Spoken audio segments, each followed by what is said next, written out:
Welcome back, ladies and gentlemen, to another instant reaction episode of Severance by Story Archives. I'm your host, Mario Busto, alongside the other host, Zachary Newton. Welcome back.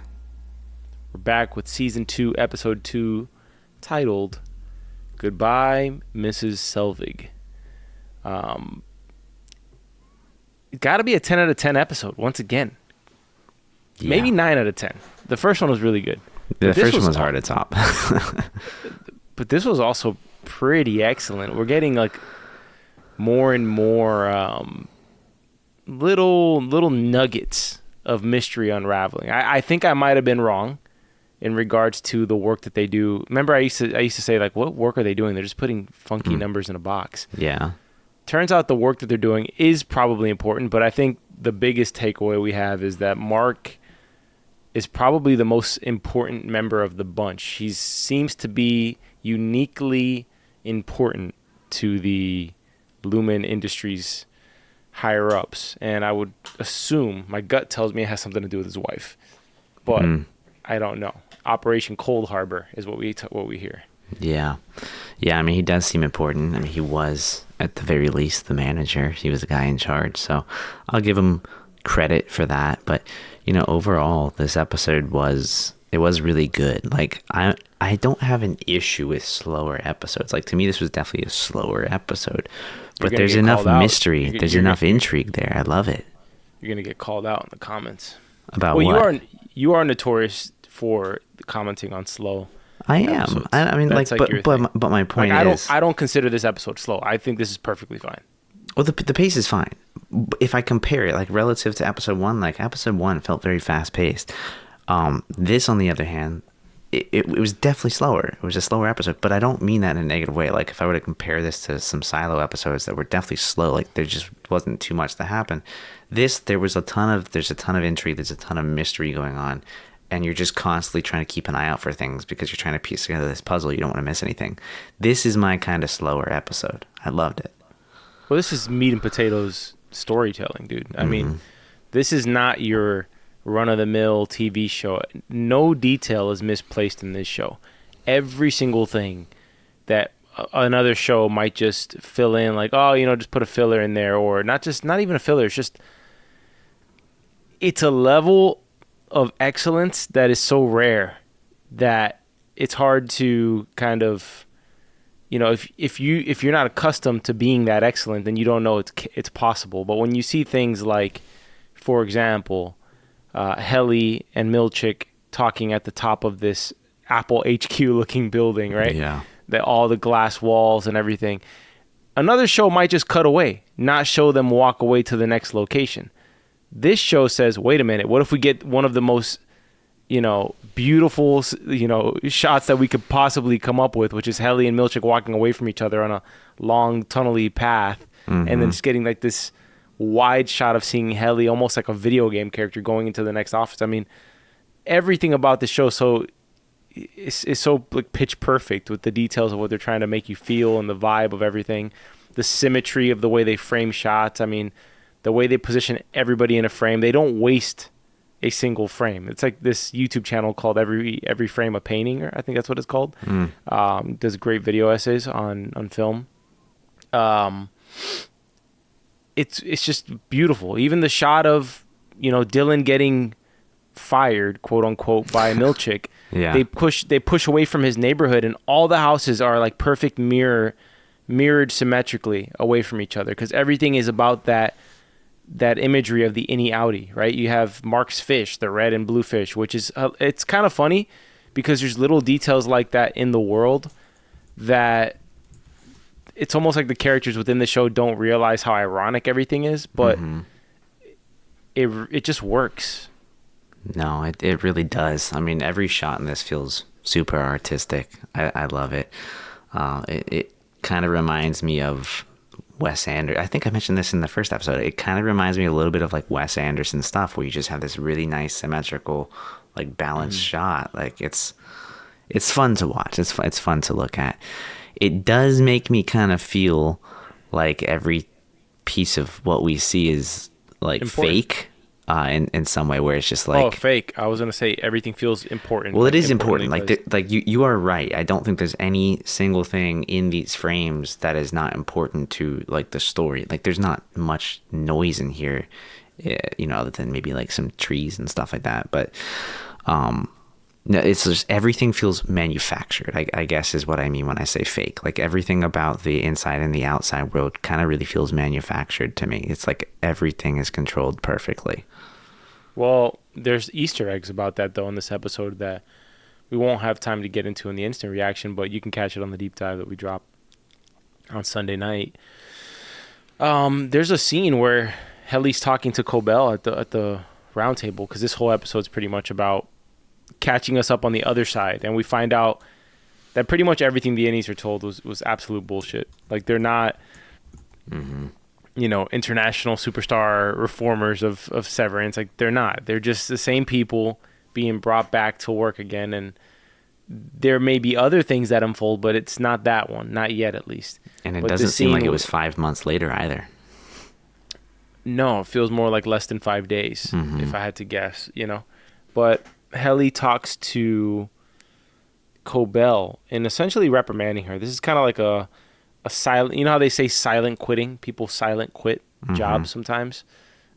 This feels like a silent firing. They're just giving her that useless promotion that is going to be the sunset of her career type of thing. Which is, we'll talk more about this in the deep dive, but I feel like the parallels to real life of how a company treats somebody who has leverage on them compared to somebody that has zero leverage on them. You see that completely in this episode as well. But this specific interaction with Cobell and Helly, or this is Helena, so let me get that straight, because she's probably the most complex character right now on the show, considering she's pretty much seems to be the CEO or COO of Lumen Industries. Cobell makes the comment that you're scared of me, that you fear me. And she says, no, we fear no one. But in this the line delivery of we fear no one cuts to Milchik's license plate. And it's a shot of either Kier or one of her ancestors in the center of the license plate, which makes me wonder, is this a decorative license plate, or do these people govern their own state?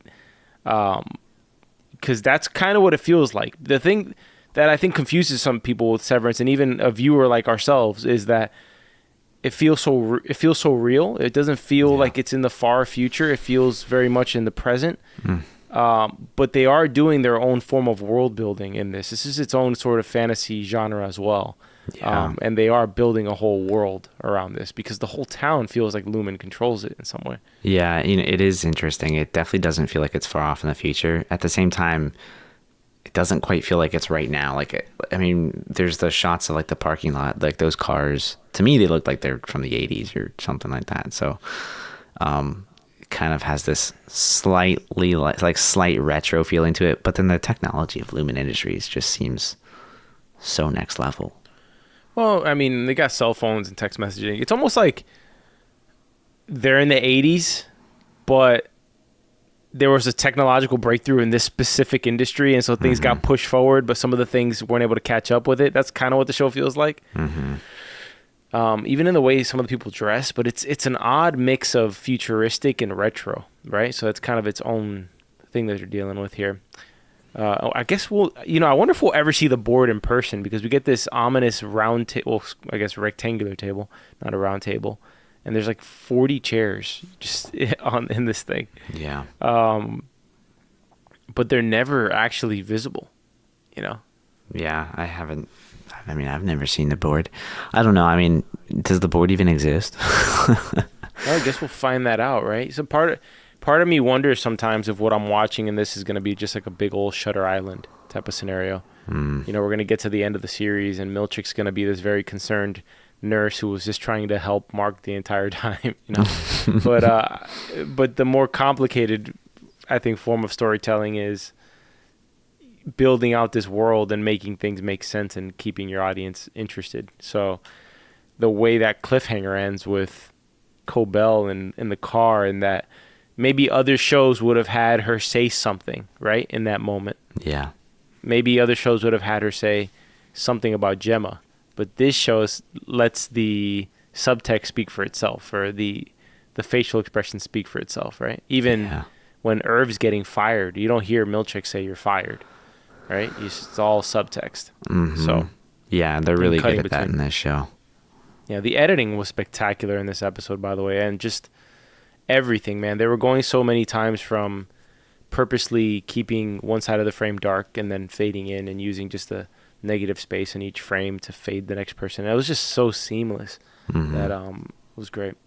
Any comments before we talk about Helly's discovery of her romance? I'll tell inside you the what, office? that scene with Cobell in the car with Mark talking to her out there, that one got me.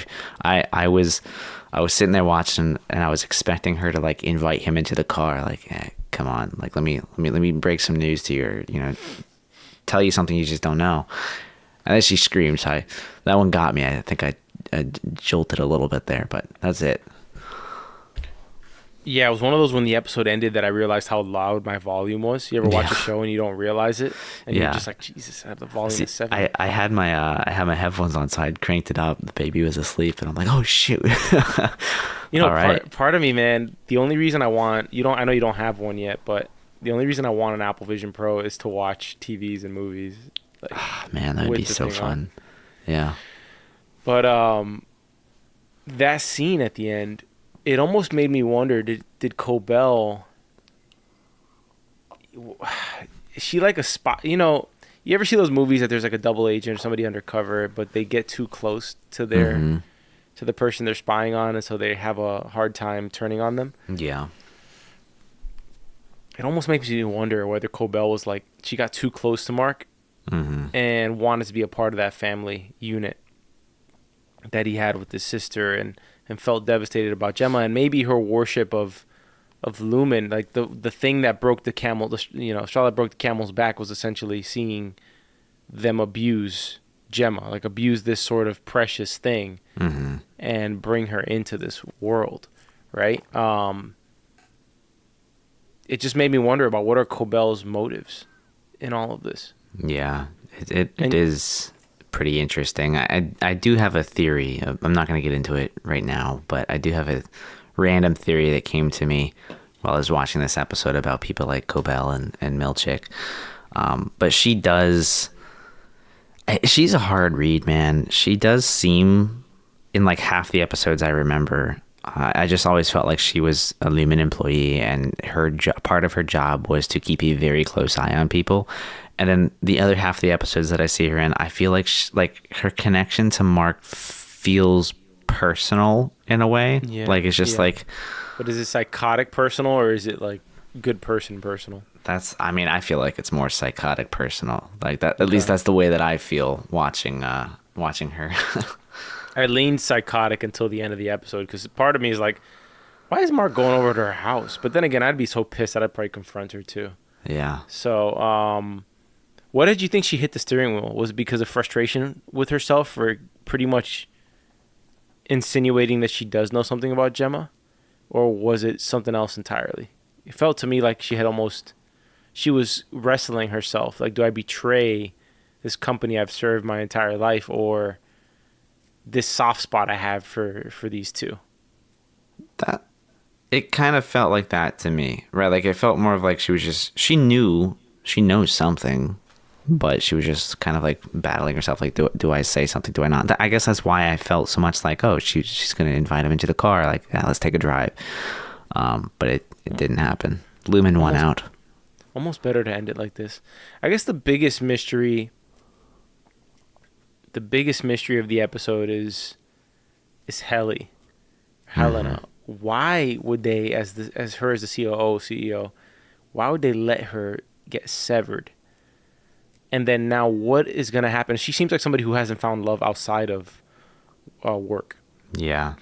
I don't think she has any. She seemed surprised that she loved anybody as a severed individual, like her innie, when she was watching herself on camera. So, but there is some connection to the innie, because even at the start of the episode, she's holding her neck, so she's feeling almost those rope marks from when she tried to freaking hang herself. Yeah, I would imagine. and then her pupils open up wide when she sees her innie kissing, and she rewinds it several times. Mm-hmm. So when she sees him, she's herself kissing Mark, which almost felt like something connected emotion wise from her innie to her outie in that moment. But who knows? Yeah. You know what else? No. Did you know that 70% of the people listening to this podcast right now haven't subscribed to our podcast? They You're listen, kidding. they come and search our podcast every week on YouTube, and they do not subscribe. They just listen here. Their innies just won't connect with their outies, and they don't just connect the two together by subscribing to the Story Archives podcast. Did you know that? I didn't know, but thank you for enlightening me. Yeah. And that. Did you know that if at least 40% of those 70% of people subscribed, that we would shoot over the 1,000 subscriber mark and we would officially become paid YouTube partners? Nah. Well, I mean, I'm gonna subscribe. Hey, well, now the audience knows too. So thank you all for tuning in to this instant reaction podcast. We're gonna leave you hanging here because there's just so many details we're gonna get into on the deep dive. Oh yeah. But you're gonna have to tune in Sunday night for that. For sure. Well, thank you for listening to this episode of Severance by Story Archives. You can find this podcast anywhere you find podcasts, Apple and Spotify primarily. You can visit us on YouTube at Soapbox Podcast Network. Email us at contact@soapbox.house. You can visit a website at soapbox.house. And if you want to check out some links to our other social profiles like Instagram, X, and TikTok, because that's it was a thing, it wasn't a thing, now it's still a thing.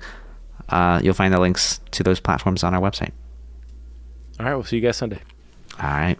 Peace.